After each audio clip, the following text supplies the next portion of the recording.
Hello everyone, I'm again back here with my next video on monohybrid cross, and the next topic that we will be doing here is, along with monohybrid cross, I'll also discuss the law of dominance and principles of Mendel, like law of segregation, law of dominance.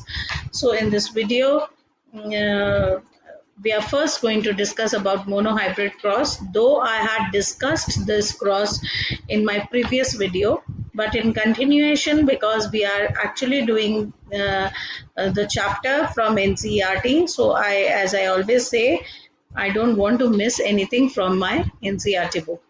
So in the previous video, we had finished till monohybrid cross. Now just to explain the concept here, which was already made clear in the previous one, but few new things will be added in this video.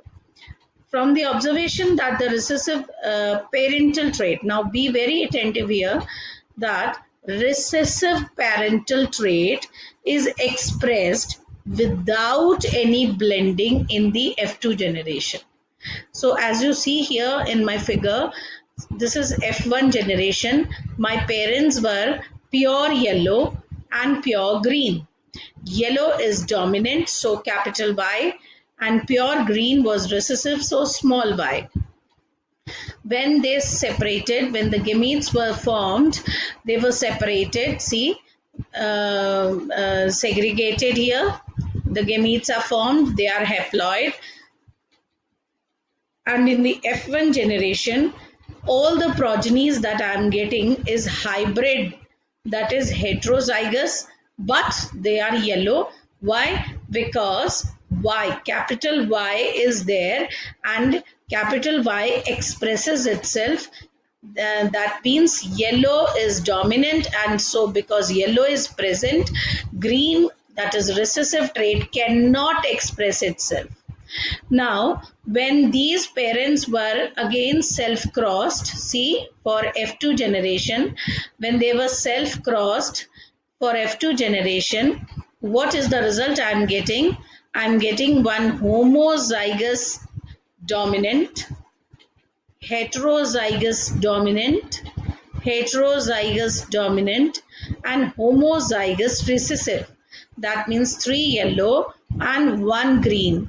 So my phenotypic ratio is 3 is to 1, and my genotypic ratio is 1 is to 2 is to 1. So this was monohybrid cross, which I had discussed in the previous video also. Now, the main thing which I want to tell you here is the line which says that recessive trait expresses itself but without any blending. So I am not getting any color which is in between yellow and green. Either I am getting yellow or I am getting green, pure green. I am not getting any blended color, okay, in the F2 generation. So we can infer from that. So what results do we infer from it? When the tall and dwarf plant produce gametes by the process of meiosis. Now you know, now gametes are produced here, and these gametes are haploid, but the parental gene is diploid. So how do we get these haploid gametes? Which division has occurred here? So the division that has occurred here is meiosis. So this is the same thing they are saying here, that in F2 generation, we from the result of F2 generation, we can conclude that when the tall or dwarf plants, now here they have taken tall dwarf, let me take it as yellow and green. So when the yellow and green plant produce gametes by the process of meiosis, the alleles of the parental pair, these are the alleles, these are the alleles of the parental pair, separate. See, they have separated or segregated from each other, and only one allele is transmitted to the gamete. Very true. So all the gametes are getting only one allele. This is getting capital Y, this is getting capital Y, this is getting small y, this is also getting small y. So segregation has occurred, and each gamete is getting only one allele. Now, this segregation of alleles is a random process. Now, nobody will decide, and it's not, you can say, it's not fixed that this one will get only capital Y and it cannot get a small y, or it cannot get, this one will get only this Y, or this gamete will not get this Y. It's not fixed. There are two y's, and this y can go to this gamete also, this y can go to this gamete also. It's just a random process. Similarly here, so it's not that segregation of alleles is a random process, and so 50% chance of gamete containing either allele, as has been verified by the results of crossing. So 50% chances are that this y will come to this gamete, and 50% chances this y will come to this gamete. So it's just a random procedure. Okay, as shown here, in your NCERT also, they have taken the case of tall and dwarf. Here we have taken a case of yellow and green. Okay, so let's see here. In this way, the gametes of tall TT plants have the allele capital T, and the gametes of dwarf plant will have the small t as their allele. See, here also the pure yellow will have two gametes, capital Y, and the green will have two gametes, small y. So it's a random procedure, right? So when these gametes are united to produce zygotes, they have one capital T and one small t in this case. And here in this case, when the zygote is formed in the F1 generation, they will get one capital Y and one small y. These are the hybrids. See, they have written hybrid yellow seeds, and here it is the hybrid of capital T and small t. Since these hybrid contain alleles which express contrasting traits, see, because they both the alleles have contrast. If this is tall, then this is totally dwarf. It is opposite to each other because they contain contrasting alleles. Hence, we call them as heterozygous. Similarly, here they are contrasting. See, capital Y and small y. So because they are contrasting, we will call it as heterozygous. Okay, now the, see here, since, in other words, hybrids have capital E small t, since these hybrids contain alleles, they are heterozygous. The production of gametes by the parents, see, okay, the production of gametes by the parents, the formation of zygote, the F1 and F2 plants can be understood from the diagram called Punnett square. Okay, so this is the diagram called Punnett square. See, we call this square as Punnett square. Okay, and it was developed by British genetist Reginald C. Punnett.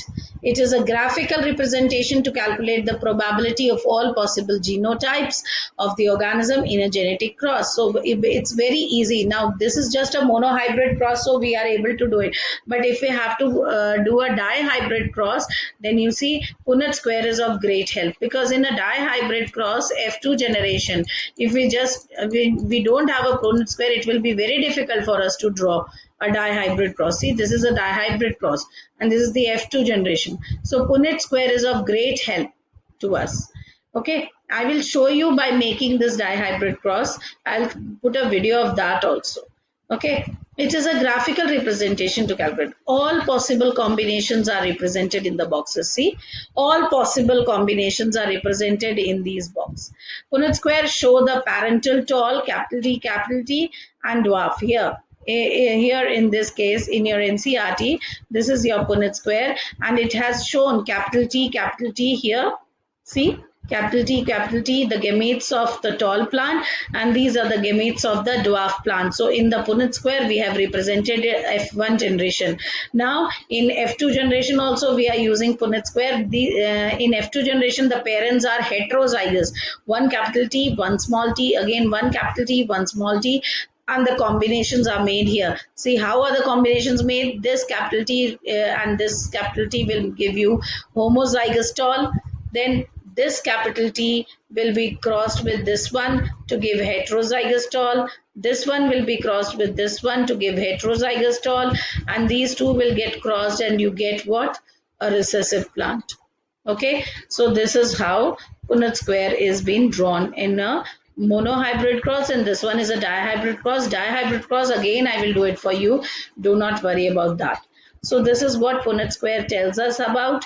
So when fertilization takes place, pollen grains of genotype capital T have 50% chance to pollinate the eggs of genotype capital T as well as genotype small t. That means 50-50 chances are there. We cannot just predict that F1 generation will have this result and F2 generation will have particularly the other result. We cannot say that. It is a 50-50 ratio. So I hope you have done this in class 10 also, and this will be easy for you to understand. Okay, so this is what was monohybrid cross and about Punnett square. So all these descriptions are given about that mathematical calculation of the Punnett square. See, from Punnett square, it is easy to see that 1/4 of the random fertilization lead to capital T's, half led to the heterozygous tall, and 1/4 led to the production of recessive plant. Though F1 generation had the genotype of this. So if it's do not bother about that, because when you will draw your Punnett square by yourself, it will be very easy for you. Okay, so it's they have just given a basic explanation of how to draw a monohybrid cross by using a Punnett square. Okay, in the next video I am going to teach you about the dihybrid cross. Okay.